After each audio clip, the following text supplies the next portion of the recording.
Hi Dad. For Christmas this year I thought I'd do something a little different. I would prepare some venison and show you how I was going to do it, and so you would have the opportunity to make it on your own if you chose to. So I've got some great loins in the fridge that Scott sent out, and we'll make a couple of different dishes and show you a couple of different ways to do it so that you can be creative and get a chance to make use of all that great deer that you have. Thanks. Oh, hi. So, the first thing we're going to make is baked potatoes. I know you love a baked potato. So I've washed the potatoes, and I'll prick them all with a fork like that, and then we'll toss them with some oil and put them in the oven. 350 degrees, about an hour. You know how to make baked potatoes. Alright, oil.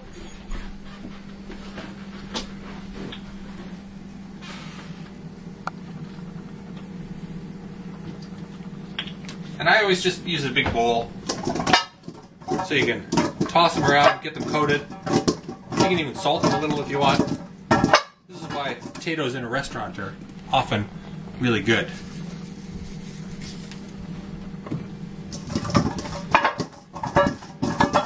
Then when you're ready, you just kind of roll them out.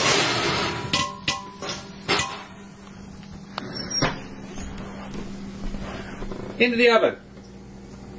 Okay, first dish underway. Now, venison.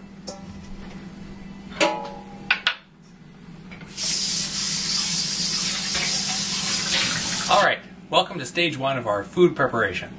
The first thing I always do is really kind of put things together. So I decide what I'm going to make and I kind of start preparing and stuff. So here we've got some shallots that I've cut up really finely.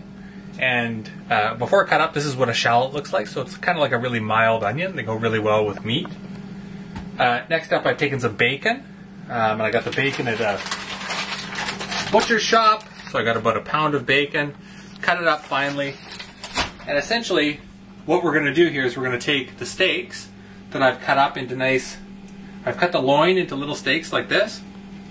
And we're going to season them all over with some salt and pepper and some oil, and then what we're going to do is cook them in a little bit of fat over high heat. Make sure they're finished cooking, and then do some seasoning on the other end so that it finishes them. And really what we're looking for is that nice crust of seasonings on the outside where it's, you know, salty and savory, and then really rare steaks on the inside that are tender and beautiful. Because the meat itself really doesn't need that much help.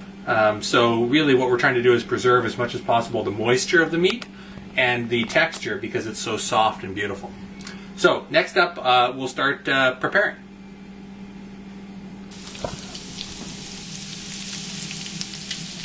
Okay, so we've got our bacon going now, and really what you're trying to do with the bacon is get it going so that it sweats out a lot of the fat, because it's essentially the fat that you're going to cook a lot of the venison in, and so that's what's going to give it that nice crust and the nice flavoring as well. So you cut it up and you let it kind of go. Don't disturb it too much, otherwise it doesn't brown as well.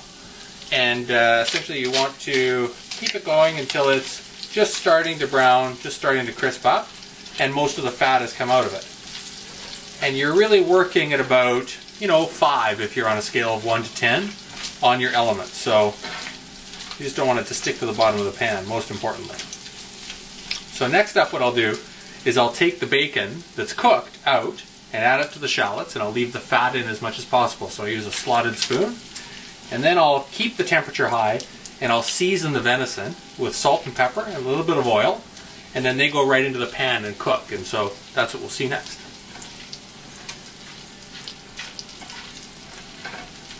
That's good.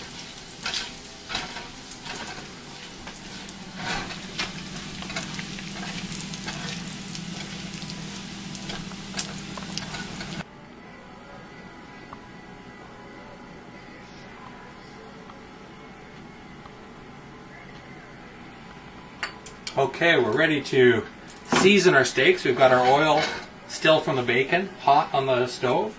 And what I do is I take some, this is called kosher salt, so it's kind of an uneven salt, and just kind of sprinkle it over the top. And here's a bit of a restaurant trick is when you take your steaks, what you want to do is you want to take the side that looks the best and cook it first in the pan. because when you turn it, that's the one that will have the best browning on it. So that's the one that you'll serve side up on the plate. So we kind of salt them. Try and get it as even as we can, although it doesn't matter as much. And then some pepper.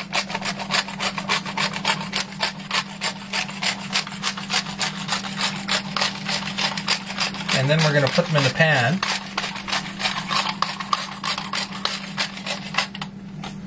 And in the pan, right here, is hot. We'll just kind of use our hands. Put them that side down. Get a nice sear going.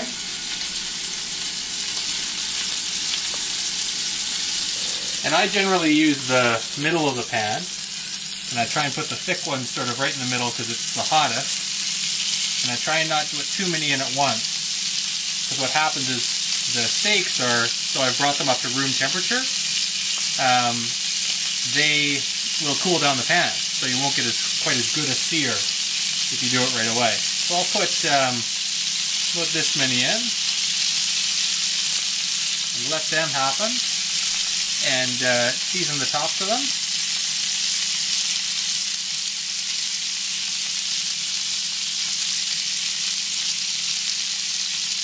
With salt and pepper again.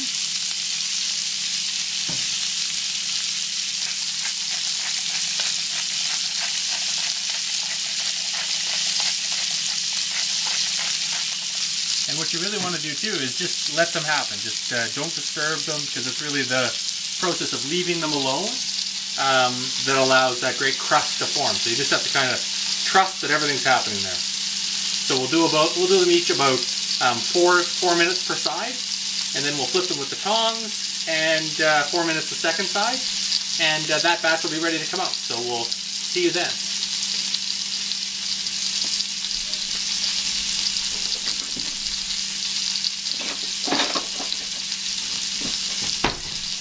Here are my tongs.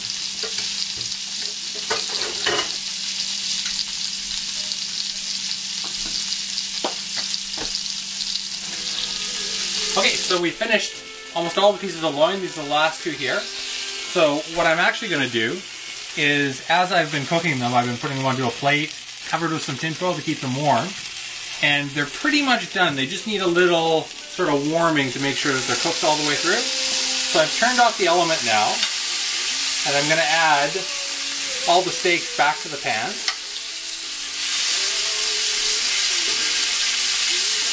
And you can see they've got sort of that nice color and crust to them. And I'm pouring the juice that they let out right back into the pan too. That's all part of what we want that flavor to take on.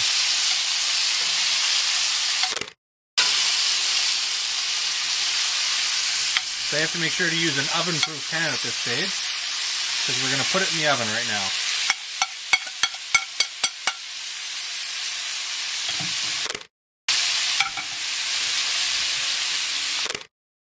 Oven mitt, into the oven.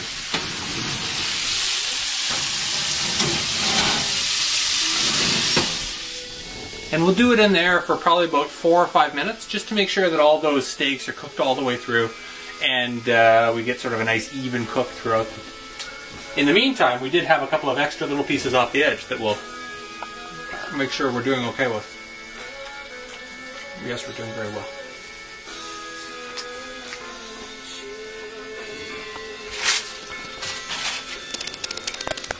Okay, we're getting there. Now, I've had my steaks in for about 4 or 5 minutes, and they're finished, I'm sure of it.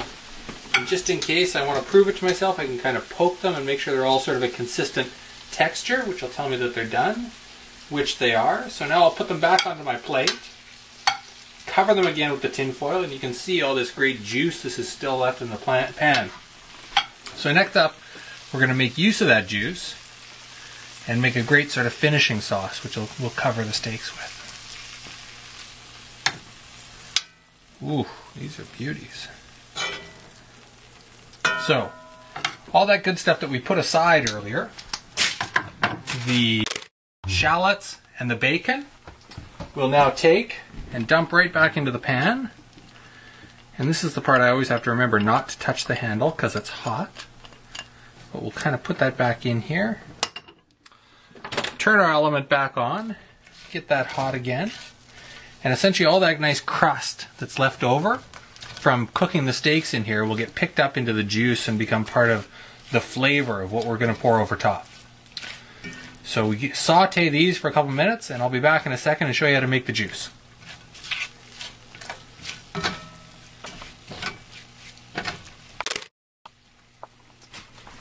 Just turn your preserve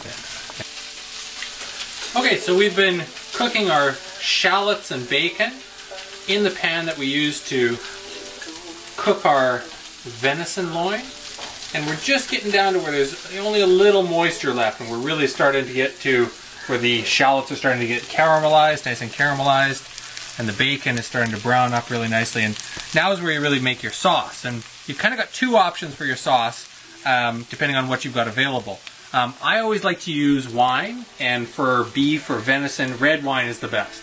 So I'm going to add red wine, and essentially all pan juices are booze, whether it's wine or brandy or beer or cognac or port, and stock. And what you want to do here is really, you're sort of concentrating the flavors, and the alcohol burns off so it doesn't have that boozy taste, but you get kind of that great concentrated, dark, juicy, meaty taste.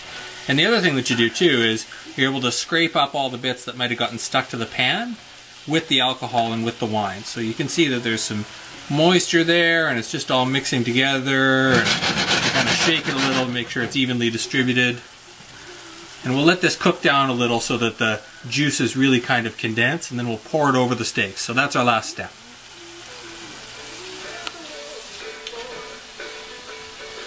I just thought, and Nick reminded me, that if you didn't want to use booze in your sauce, the other thing that you could use would be something like a balsamic vinegar, or pretty much any kind of vinegar, and bouillon or stock, or in a can or dry like this where you add water to it. And that's really just kind of the liquid that you're going to make your sauce out of. So we're ready to go here with our sauce, and I'll just take the tin foil off our steaks and take our sauce, what's left, and kind of ladle it, make it all happen over top of our steaks. Ooh, nice. So I'll make sure that I clear that out nicely. And I've got my potatoes on the stove here that I took out of the oven. They cook about for an hour. So I'll push that around in there. And we've got one more thing to do, which is our vegetable. So this is dead simple. I just took a cob of romaine lettuce, and we'll just add it to the pan just like that. And this is just, we'll just cook it for about a minute and wilt it. So we'll add that. And a little bit of oil. It'll just sort of warm it up. Maybe a little of that vinegar, in fact.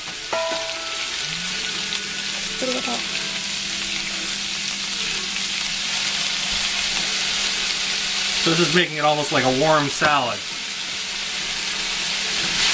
And you can see it kind of starts to soften and wilt and mix. And we'll be back to show you our food on the plate.